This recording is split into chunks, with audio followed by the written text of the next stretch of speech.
Damaged plastic panels? Repair, not replace, and the new Power-TEC Rechargeable Plastic Repair Kit is designed to repair small to medium-sized damage that could render a panel unusable. The kit comes with a set of tools and a range of consumables which makes it instantly ready for work. The plastic welding tool even includes an LED torch for repairs in light restricted areas. Let's get started on this damaged bumper. First, identify the type of plastic. Checking the reverse of the panel shows that we are dealing with PP, polypropylene. Therefore, the PP plastic filler rods will be used.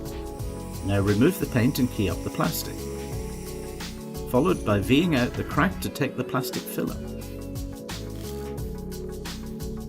As the damage runs to the edge of the panel, we will now use the hot stapler attachment to stabilize and secure the area during the repair process.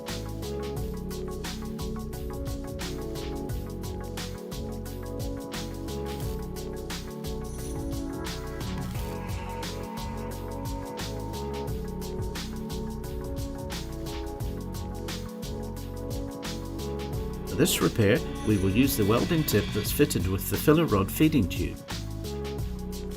Key up the area to be repaired with the welding tip. Then steadily feed in the PP filler rod with the welding tip held against the panel. Repeat the process on the reverse side to complete the plastic welding repair. For a plastic only repair, the staple is now removed. Then tidy up the edge with the hot welding tip and finish off with the DA.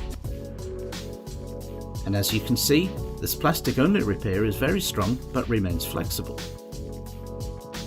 The standard welding tip is used for smaller general repairs and when using the supplied stainless steel reinforcing mesh. When it's necessary to recharge the tool, simply plug in the supplied USB charging cable into a suitable adapter and then into the tool. The light glows red when charging, then changes to green when fully charged. The Power-TEC Rechargeable Plastic Repair Kit, available now from your nearest stockist.